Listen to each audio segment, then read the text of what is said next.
Voilà, maintenant que l'on est ici, tous ensemble, au présent, changeons de focale et observons notre monde. Non, parce que quoi qu'on en dise, tout ne va pas si mal, vous savez. Saviez-vous qu'en 2021, 80% des êtres humains ont accès à l'électricité ? Que le taux de scolarisation des filles se situe aujourd'hui autour de 90%? Que la mortalité infantile recule? Ou encore que les régimes démocratiques n'ont jamais été aussi nombreux? Notre monde est éprouvé par les guerres, les pandémies, le dérèglement climatique, la disparition de la biodiversité et la montée des inégalités. Mais il est en mouvement, porté par tant d'acteurs engagés. Pour le voir, il faut poser sur lui un œil neuf, patient, assidu. Un œil qui s'attache aux structures pour changer la réalité dans la durée.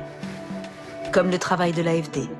Une action méticuleuse au long cours, sans tambour ni trompette. 12 milliards d'euros et 1000 nouveaux projets chaque année à travers le monde entier. L'AFD a bien grandi depuis sa naissance, il y a exactement 80 ans. 1941. La France a capitulé, mais la résistance s'organise. L'empire colonial y joue un rôle crucial. C'est lui qui est à l'origine de la toute nouvelle caisse centrale de la France libre et permet avec l'armée d'Afrique au général de Gaulle de revenir en vainqueur à Paris. 1946.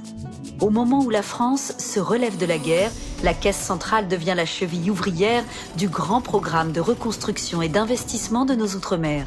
Sa mission ? Améliorer concrètement les infrastructures et la vie des habitants au-delà des seules frontières de l'Hexagone. 1960, l'Empire s'efface. Les indépendances rebattent les cartes. Un nouveau cadre pour la Caisse centrale qui poursuit ses activités avec une nouvelle mission, la coopération économique aux côtés des nouveaux États.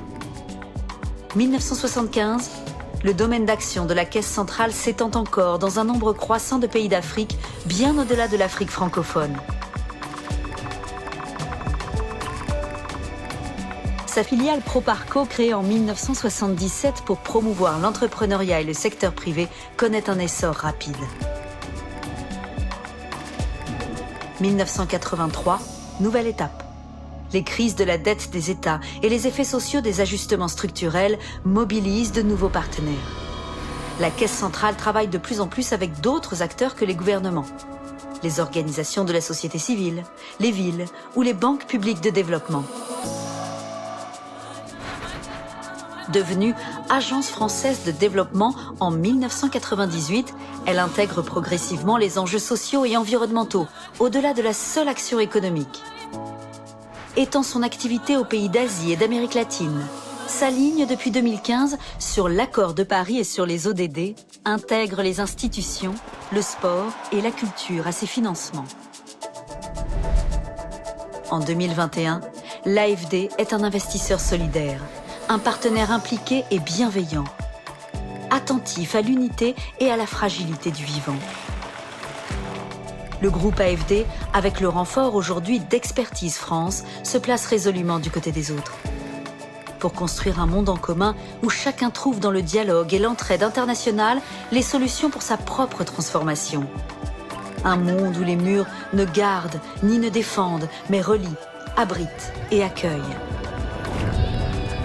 Un monde comme un foyer où chacun aura sa place en harmonie avec la planète. Horizon ou utopie. Depuis les 4 coins du monde, le groupe AFD est en résonance avec l'ensemble de ses clients et de ses partenaires. Pour accélérer la transition énergétique et la lutte contre les inégalités. Pour préserver les cultures et protéger le vivant. Pour construire ensemble le monde des 80 prochaines années jusqu'en 2101. Et ça commence tout de suite, là, maintenant. Êtes-vous prêts ?